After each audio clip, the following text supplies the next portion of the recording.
ఏది కూడా పైపులు రిపేర్ చేసే పని లేకుండా ఫ్లడ్ వాటర్ మొదలుకొని వరద నీరు మొదలుకొని మురుగునీరు మొదలుకొని కేబుల్స్ మొదలుకొని కరెంట్ మొదలుకొని కడాన డిస్ట్రిక్ట్ కూలింగ్ అని పెట్టి ఏసీ కూడా ఇంటి దగ్గరికి తీసుకొచ్చి ఇచ్చే విధంగా ఆఫీస్ దగ్గర తీసుకొచ్చే విధంగా ఏర్పాటు చేసే పరిస్థితికి వచ్చాం. ఇది ఎక్కడ ఏ సిటీకి లేదు. అందుకే నేను చెప్పా ఇది ఒక గ్రీన్ సిటీ అని. కొంతమంది ఇప్పుడు కూడా మాట్లాడుతున్నారు ఇక్కడ రైతాంగం త్యాగం చేశారు. మీరు త్యాగం చేసిన తర్వాత ల్యాండ్ పూలింగ్ లో ఎప్పుడు కూడా కొన్ని వేల కోట్ల రూపాయలు ల్యాండ్కే ఖర్చు అయ్యే సందర్భంలో మీరు ఇచ్చింది మీరు డెవలప్ చేయండి, ఆ అభివృద్ధి వల్ల దీనివల్ల ల్యాండ్ విలువ పెరుగుతుంది, పెరిగిన దాంట్లో మాకు కూడా కొంత ఇవ్వండి, అదే మరిగా మీరు ఆ ల్యాండ్ అమ్మి ఇక్కడ రాజధాని కట్టడానికి నిధుల సేకరణకు కూడా మీరు సహకరించే పరిస్థితి వచ్చారు. అందుకే ఈ ప్రాజెక్టు సెల్ఫ్ మానిటైజేషన్ అంటే ఒక్క రూపాయి కూడా గవర్నమెంట్ డబ్బులు ఖర్చు పెట్టడం లేదు. నేను విమర్శించే వాళ్ళకందరికీ ఒకే మాట చెప్తున్నా, మీరు ఎప్పుడు విమర్శే మీరు చేసేది. హైదరాబాద్లో నేను ఒక్క రూపాయి గవర్నమెంట్ డబ్బులు ఖర్చు పెట్టలేదు. నా తెలివితేటలతో ఆ రోజు బిల్డింగ్ బై బిల్డింగ్ కట్టా, ఆటోమేటిక్గా ట్యాక్సులు పెరిగాయి.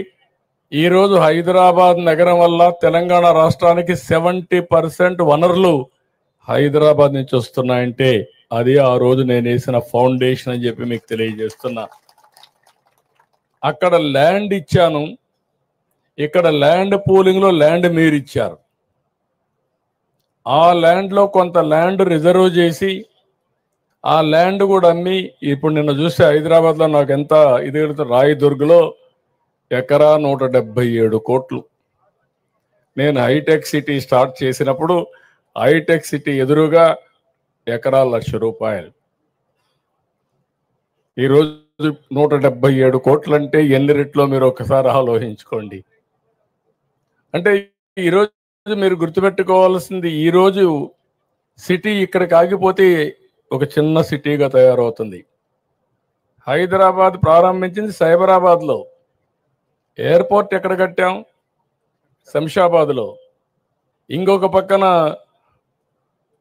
గచ్చిబౌల్లో మీకు స్పోర్ట్స్ సిటీ కట్టాం, జినాం వ్యాలీ ఎక్కడ కట్టామంటే ఇంకొక సైడ్ కట్టాం, రామోజీ ఫిల్మ్ సిటీ ఇంకొక సైడ్ వచ్చింది, సింగపూర్ టౌన్షిప్ ఉప్పల్లో వచ్చింది, స్టేడియం ఉప్పల్లో కట్టాం.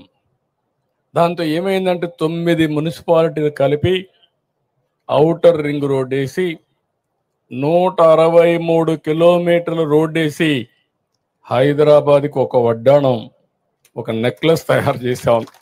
ఆ రోడ్ని మీరు చూస్తే ఎవరు ఇప్పుడు చేయలే, రిప్లికేట్ కూడా చేయలే. ఇప్పుడు డెవలప్మెంట్ అంతా చుట్టూరు జరుగుతూ ఉంది. కోర్ ఏరియాకు ఎక్కడ లేని డిమాండ్ పెరిగిపోయింది. కోర్ ఏరియా ఏది సైబరాబాద్. సైబరాబాద్ అంతా కూడా బ్రహ్మాండంగా రేటు పెరిగింది.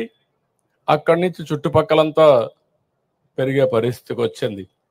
ఒకప్పుడు హైదరాబాద్లో అబిడ్స్ సెంటర్ ఎన్టీ రామారావు గారు ఉన్నప్పుడు ఎవరు వచ్చినా అబిడ్స్లో ఉండేవాళ్ళు. అందుకే ఆయన కట్టిన థియేటర్ కూడా 35 mm 70 mm ఎన్టీఆర్ ఎస్టేట్ అబిడ్స్లో కట్టాడు. తర్వాత జూబ్లీ హిల్స్, బంజారా హిల్స్ వచ్చింది, తర్వాత జూబ్లీ హిల్స్ వచ్చింది, తర్వాత సైబరాబాద్ వచ్చింది. సైబరాబాద్ వచ్చిన తర్వాత అబిడ్స్ని మర్చిపోయారు. ఇప్పుడు హైదరాబాద్ ఏదో పాత నగరం అయిపోయింది. అంటే ఈరోజు రాబోయే రోజుల్లో విజయవాడ, గుంటూరున్న, తెనాలున్న ఫ్యూచర్ సిటీ అమరావతి. ఇది seat of power, seat of governance. ఇది గవర్నెన్స్ ఇక్కడి నుంచి రన్ అవుతుంది. ఇది అయిన తర్వాత మొత్తం పెరగకపోతే మనం కూడా ఇది ఒక మున్సిపాలిటీ మారిగా ఉంటుంది. మీరు అందరూ గుర్తుపెట్టుకోవాలి. దీనికి విలువ పెరగాలంటే కంటిన్యూగా సపోర్టింగ్ ఇన్ఫ్రాస్ట్రక్చర్ రావాలి. హైదరాబాద్లో ఇన్నర్ రింగ్ రోడ్ వచ్చింది, ఔటర్ రింగ్ రోడ్ వచ్చింది,